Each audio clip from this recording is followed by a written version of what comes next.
Қазақ мұнайының қарышты дамуы, жаңа кен орындарының көптеп ашылуында геолог ғалымдардың, барлаушы бұрғышылардың орасан зор үлестері бар.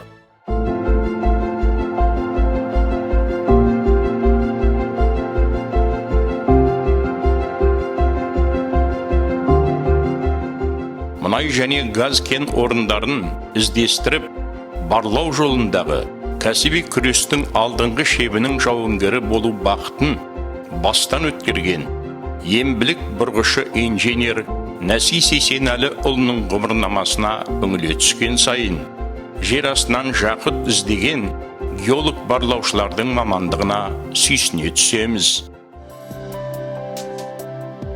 Терегей тартқан тереңнен қара алтын қорын, елдің байлығын іздеп табу жолында ерлікке татитын ерен еңбек үлгісін танытқан Нәси Сейсенәлі жеңістер жолындағы күресте батылдық пен табандылықтың ақиқат жолынан адастырмайтындығын дәлелдеп берді.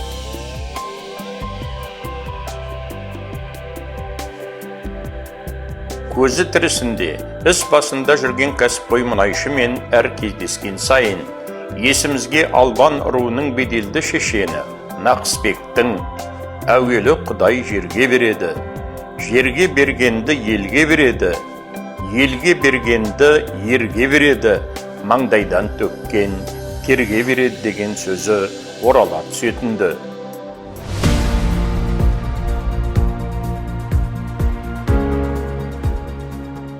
Кәрі Каспий теңізі мен құмнарының арасын жалғаған, бауырынан ұлтымыздың ұлыларын түлеткен қасиетті өлке Манаш ауылында 1938 жылы дүние келген Нәси Бозбаланың алғашқы арман асуы Гурьев политехникалық техникумы босағасынан бастау алды.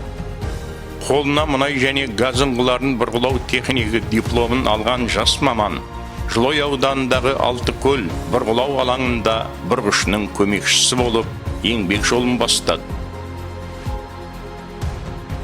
Қандай ма болмасын қиын істерге құлшына араласа кететін, шаршап шалдығуды білмейтін алғыр жігіт Құлсары мұнай барлау терең бұрғылау экспедициясының ұжымында еңбек еткен 15 жылында өз саласының білікті инженеріне дейінгі сатыны бағындырды.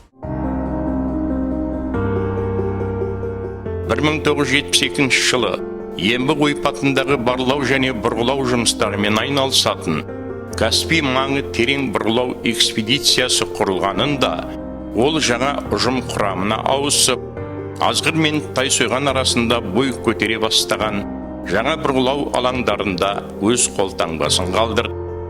Нәси Сейсенәлі басқарған бригада Маңғыстау түбегі, солтүстік, оңтүстік үстірт, оңтүстік Ембі, тағы басқалай жаңа кен орындарының түренін түрді. Өз мамандығына сай біліктілігін тәжірибеге ұштастыра білген бұрғышы, бұрғылау қондырғысының бастығы, терең бұрғылау мекемесінің аға инженері лауазымына дейін жоғарылатылып, еңбектегі абыройлы жылдарын жарқырата түсті. Кәнігі барлаушы артынан ерген жас ұрпаққа тәлімді тәлімгер, ақылшы аға, топ бастаушы көшбасшы бола білді. Бұл күндері Ермек Нәжкенов, Замрат Шамаров, Айжарық Құлмурзин, Ақмырза Құсайынов, тағы басқалай шәкірттері ұстаздарының қай қиындыққа да қарсы тұра білетін қайсарлығын, аяқ асты шешім қабылдай білетін тапқырлығын тебіреністі мақтанышпен еске алып келеді. Кез келген кие даладағы елге ырыс пен дәулет іздеген тынымсыз күндер жалғаса берді. 1997 жылы Нарын жағалауынан Сазанғұрақ Қазақ-Америка мемлекеттері біріккен кәсіпорны жалауын көтергенде, бір кездері осы мұнай алаңын ашушылардың бірі болған кәсіпқой маман Нәси Сейсенәліұлы осы мекеменің өндіріс алаңы Бақтылық қалашығының басшылығына шақыртылды. Арасында шетел азаматтары бар, жаңа ұжымның сеніміне ие болған аға буын өкілі жаңа қырынан танылды. Ол енді құм шағылмен көмкерілген кен алаңы айналасына жас көшеттер отырғызып, айналдырған 3-4 жылдың ішінде кен алаңын жасыл жерекке орандырды. Егер бір адам бір ағаш отырғызса, амал дәптеріне отырғызылған ағашының жемісіндей сауап жазылады деп, хадис парақтарында жазылғанындай, жайқалған жасыл ағаштар бүгінгі күні сазаңғырақтық мұнайшыларға нәси ұстаздарының сыйға қалдырған мұрасындай болып көрінеді. Сазаңғырақ мекемесінің ғимараты маңдайшасына жазылған бұл жерде 1997-2004 жылдары республикаға белгілі бұрғышы Нәси Сисеналиев еңбек етті деген жазу, мұнай даңқын асыруға атсалысқан еңбек ардагеріне деген өшпес құрмет деп ұғынамыз. Есімі қазақ жерінің зиялы азаматтары кітабына енген Нәси Сисеналиев сияқты тау аударып тастайтындай тұғырлы тұлғаның ерен еңбегі барлық жерде бағалы, құрметті және сыйлы. Базарлы жылдарын маңдай терлі еңбектен іздеген КСРО және Қазақстан Республикасы жер қойнауын барлау үздігі елінің зор құрметіне бөленіп, еңбек қызыл ту және құрмет белгісі ордендерінің, еңбектегі ерлігі үшін медальдарының иегері атанды.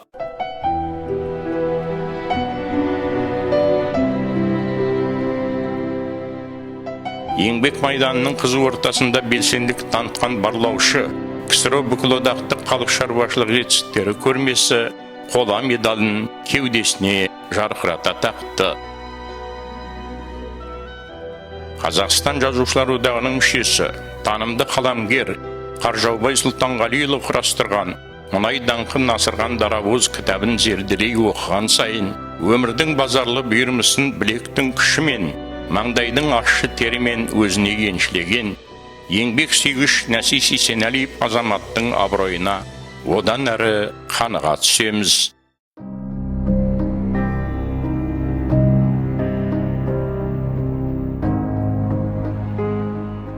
Тұлпар бәйге алмайды бабы келмей, өмір болмайды бәрін көрмей, жаман менен жақсыны білу қиын, ащы менен тұщының дәмін көрмей дегендейін, өмір сынағы Нәси ағамызды да айналмай өтпеді.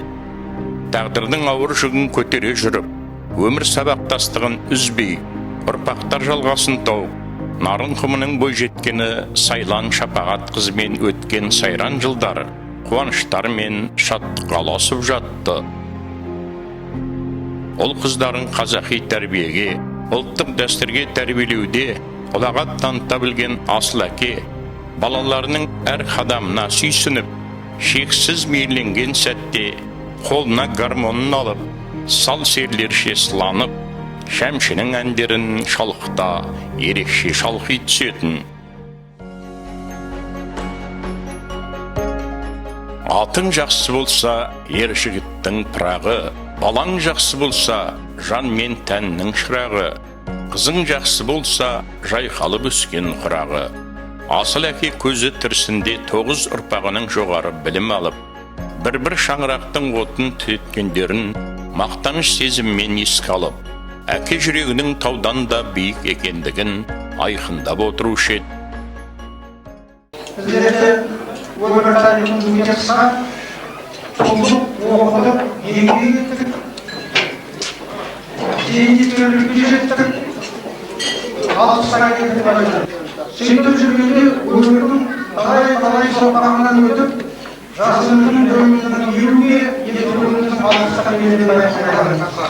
Қаржының еңбектен мұнай газ яугерлік коллективі, немесе соңынан өздерінің қатарынан қалдырмай ескіріп келе жатқан сазаңғырақ ұжымы түгелімен қатынасып отыр. Осы екі коллективтің мүшелеріне жанұямыздың атынан көп рахмет айтқым келеді. Денелеріне саулық тілеймін, жастары жазылмай ағамына кірміш алмай, біз де солардың қызығын қызықтап, немерелерімізді жүйелерімізді жүре берейік деп тілек айтқым келеді.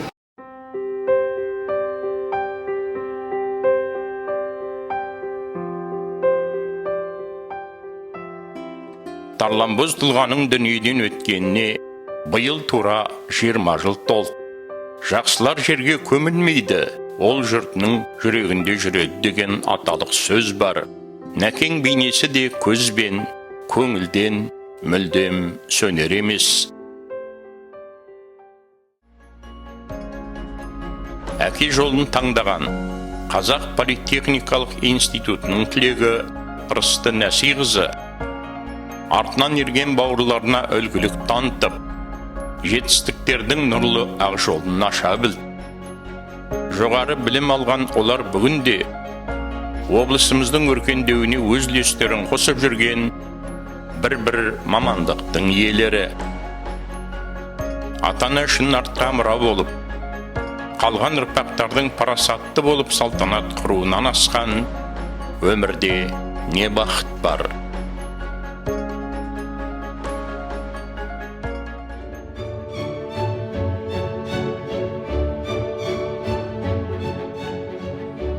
Жас күннен ақ табиғатты аялап, жүрген жеріне көкке малынған терек егіп жүретін азаматтың өз үйіне еккен талдары зәулім бәйтеректердей биіктеп барады.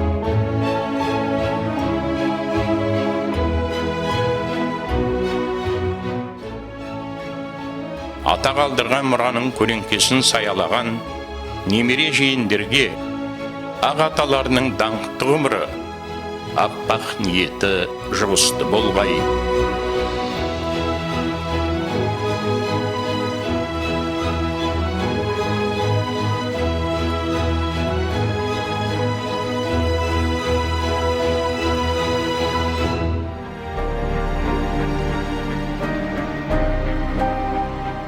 Бүгін күн жексенбі.